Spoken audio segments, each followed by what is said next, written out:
रुको तुम दोनों। बेटी गौरी, तू कहाँ जा रही है? और तुम बहुत परेशान लग रहे हो। कौन बोल रहा है? यहाँ तो कोई दिखाई नहीं दे रहा है। फिर कौन है?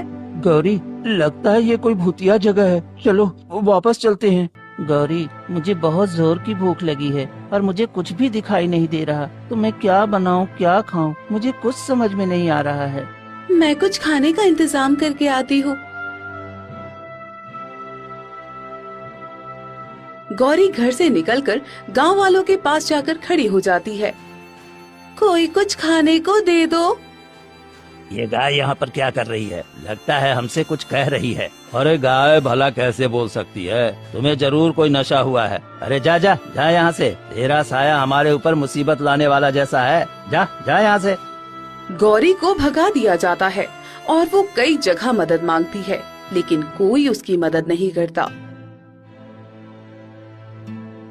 थक हार कर गौरी घर वापस आती है।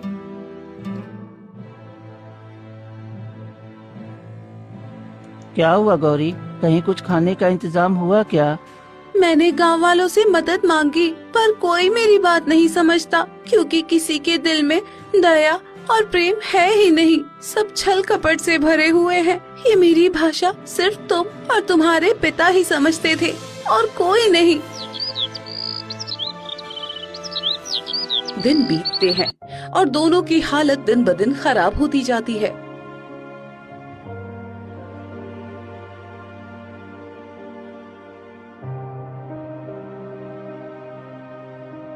गौरी, चलो मैं तुम्हारे साथ चलता हूँ, शायद कोई हमारी मदद कर दे।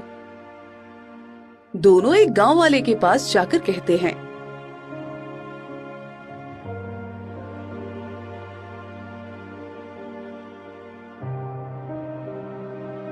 भगवान के नाम पर कुछ खाने को दे दो काका। हम दोनों कई दिनों से भूखे हैं। पिताजी नहीं है, जिस वजह से हमने कुछ खाया भी नहीं है।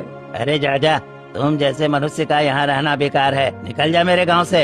हाँ बिल्कुल ठीक कहता है। अरे तुम्हारा अपशगुन अब हमारे गांव पर भी पड़ रहा है। तेरी पड़ोसन ने कहा है कि उसने तुम्हें एक बार खाना खिलाया था, इसलिए उसकी जान अब खतरे में है। इसलिए तुम दोनों हमारे गांव से निकल जाओ। सभी गांव के लोग मिलकर उन्हें भगाने लगते हैं। भगवान के लिए ऐसा मत करो। गांव वाले उनकी एक नहीं सुनते। गोपाल, चलो, ये लोग हमारी कोई मदद नहीं करेंगे और हमें मार भी सकते हैं। हमें यहाँ नहीं रहना चाहिए। चलो निकलते हैं। गौरी गोपाल को लेकर गांव से निकल जाती है।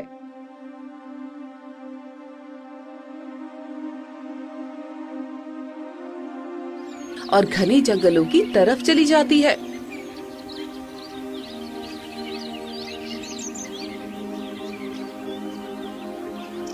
गौरी, हम कहाँ जा रहे हैं? चिंता मत करो गोपाल, अब तो गांव वाले हमें रहने नहीं देंगे, तो कहीं न कहीं रहने का इंतजाम करना होगा। चलो जंगल में ही चलते हैं। वहाँ तो जिनका गांव में ठिकाना नहीं होता, उनको जंगल में जगह मिल ही जाती है। चलो चलते हैं।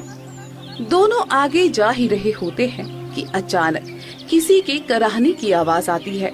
गौरी, ये कराहने की आवाज किसकी है? लगता है कोई मुसीबत में है। हमें उसकी मदद करनी चाहिए। हाँ हाँ, क्यों नहीं, चलो देखते हैं आखिर कौन मुसीबत में है। दोनों आगे बढ़ते हैं और एक साधु को घायल अवस्था में जमीन पर पड़ा देखते हैं। ये कौन है?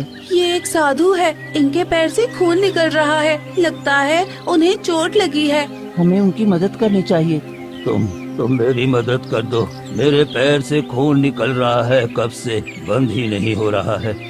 तुम दोनों मेरी मदद करो। तुम दोनों मेरी मदद करो। हाँ साधु महाराज, क्यों नहीं, मैं अभी कुछ औषधियाँ लेकर आती हूँ। मुझे पता है, पिताजी ने बताया था कि नीले रंग के फूल का रस लगाने से खून रुक जाता है और जख्म भी जल्दी भर जाता है। ठीक है, मैं अभी लेकर आती हूँ। गौरी जंगल के थोड़े अंदर जाती है।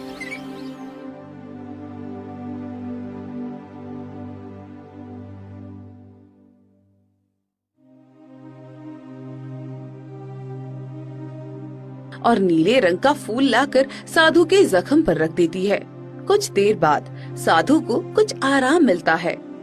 तुम दोनों सच में बहुत अच्छे हो। मैं कई घंटे से मदद मांग रहा था, पर किसी ने मदद नहीं की। तुम दोनों दिल के बहुत नेक हो। तुम्हें इसका फल जरूर मिलेगा। ये मेरा वरदान है और तुम्हारी आंखें न होते हुए भी तुमने बहुत अच्छा काम किया है। तुम दोनों की दोस्ती हमेशा यूं ही बनी रहे। साधु वहाँ से चले जाते हैं। चलो, हमारी किसी ने तो तारीफ की, वरना इतने दिनों तक तो सब हमें अपशगुन ही कहते रहे। हाँ गोपाल, अच्छाई का भी दिन आता है और देखना एक दिन सब हमारी दोस्ती की तारीफ करेंगे। दोनों आगे बढ़ते हैं कि तभी एक रहस्यमयी आवाज आती है। रुको तुम दोनों। बेटी गौरी, तू कहाँ जा रही है और तुम बहुत परेशान लग रहे हो। कौन बोल रहा है? यहाँ तो कोई दिखाई नहीं दे रहा है। फिर कौन है? गौरी, लगता है ये कोई भूतिया जगह है। चलो वापस चलते हैं। डरो मत बेटी, मैं कोई और नहीं बल्कि तुम्हारी माँ हूँ। माँ, तुम कहाँ से बोल रही हो माँ? हाँ, यहीं पर मेरी मृत्यु हुई थी और मैं तुम्हें एक वरदान सौंपना चाहती हूँ। कुछ याद आया? हाँ माँ, तुम मुझे छोड़कर क्यों चली गई माँ? मुझे बहुत याद आती हो तुम, और अब सब लोगों ने हमें गांव से बाहर निकाल दिया है।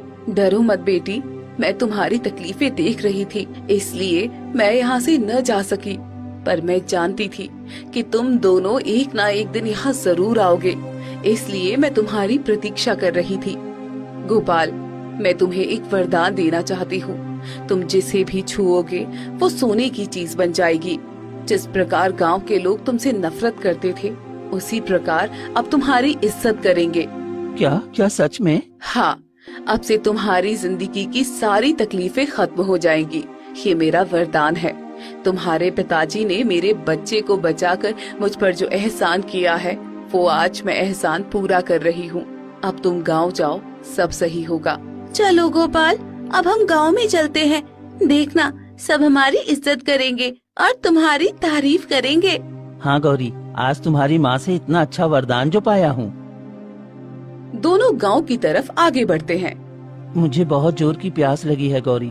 रुको ना, किसी के घर के पास रुको, मुझे उनसे पानी लेना है। हाँ ठीक है, पास में एक घर है, चलो वहीं चलते हैं। दोनों पास के घर में पहुँचते हैं।